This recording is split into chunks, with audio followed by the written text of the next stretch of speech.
All right, if you're sitting at home drinking some coffee, you'll want to set it down and watch this. This is pretty entertaining stuff here. We're joined by Kiana and Hoppy from Tanganyika Wildlife Park. This is a King Vulture. Before the break, actually, he was getting kind of the hops out of there. He was pretty active. He was. Tell us about Hoppy. He was hopping around a little bit, living up to his name. Yeah. So Hoppy is a King Vulture. They get that name because they are the king of the vultures. Right, yeah. A lot of times other vultures will find a kill first. These guys like to scavenge food, so when you see vultures flying up in the sky, they're actually looking for dead carcasses down on the ground. And turkey vultures can smell really well, which is rare for birds. So they usually smell out a carcass and get down to it first, and then the king vultures will arrive and they'll kind of displace those other vulture species and say, no, I'm the king, I get to eat first. Yeah. And you're not going to believe this. Tell us how old Hoppy is. Hoppy is 58 years old. That's 58 in our years, not just in King Vulture years. He's been around with us since the 60s.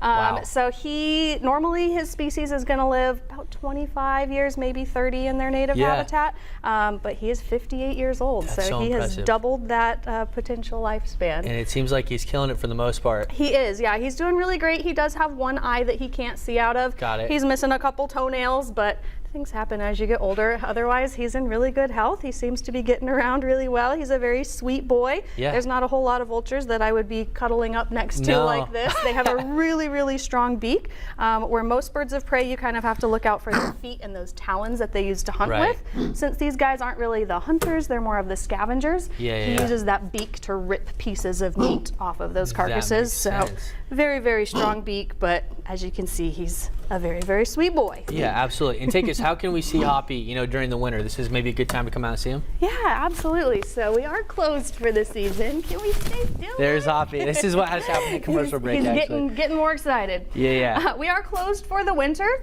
but we do offer experiences on the weekends. So Friday through Sunday, you guys can still come out, do a meet and greet if you'd like to meet Hoppy or our new capybaras that are super cute. And we do offer gift certificates, which make really great Christmas presents. Something than just a toy that your kid's going to get bored of in a couple hours. You know, give them an experience that they'll remember forever. I love that. And Hoppy's very active now. He's getting a little excited. Oh yes, we want to explore a little bit.